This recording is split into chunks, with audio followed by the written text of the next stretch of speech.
Deepu channel. ఈ రోజు మనం ఈ వీడియోలో వృత్త పద్యాల్లో 4వది అయిన మత్తేభం యొక్క లక్షణాలు చూసుకుందాం. ఈ వీడియో చూసే ముందు ఈ ఛానల్ ని ఇంకెవరైనా సబ్స్క్రైబ్ చేసుకోకపోతే కనుక తప్పకుండా సబ్స్క్రైబ్ చేసుకోండి. నోటిఫికేషన్స్ వస్తూ ఉంటాయి మీకు. తప్పకుండా వీడియో ఎండింగ్ వరకు చూసి లైక్ చేయండి.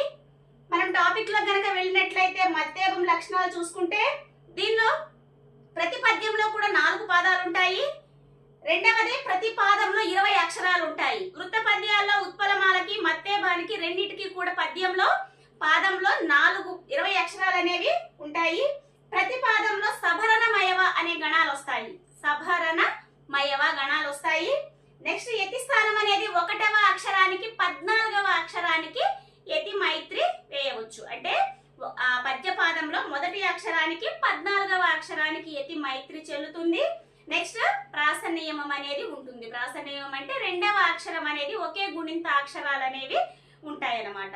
మనం పద్య పాదం అక్కడ గణ విభజన చేసేటప్పుడు మొదట మనం చూసుకోవాల్సినది అక్షరాల కౌంటింగ్. 20 అక్షరాలు కనుక ఉన్నట్లయితే మత్తేభం అనుకోవచ్చు, కానీ ఉత్పలమాలకు కూడా 20 ఉంటాయి. కానీ మొదటి 3 అక్షరాలు కనుక చూసుకున్నట్లయితే మనకు అది ఉత్పలమాల లేక మత్తేభమ అనేది అర్థమైపోతుంది.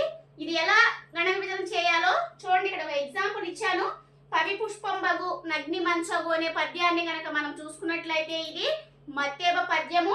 చూద్దాం చూడండి. ఇక్కడ మనకి రావాల్సిన గణాలు ఏంటంటే సభరణమయవ రావాలి. ఇక్కడ త్రిమాత్ర గణాల్లో యమాత రాజ భానస లగం ఉపయోగించి మనం గణ విభజన చేసుకున్నట్లయితే ఇక్కడ సా అనేది వస్తుంది. చూడండి సా గణాలు చూడండి. ఇక్కడ లఘువు లఘువు గురువు ఇక్కడ వచ్చినాయి కదా.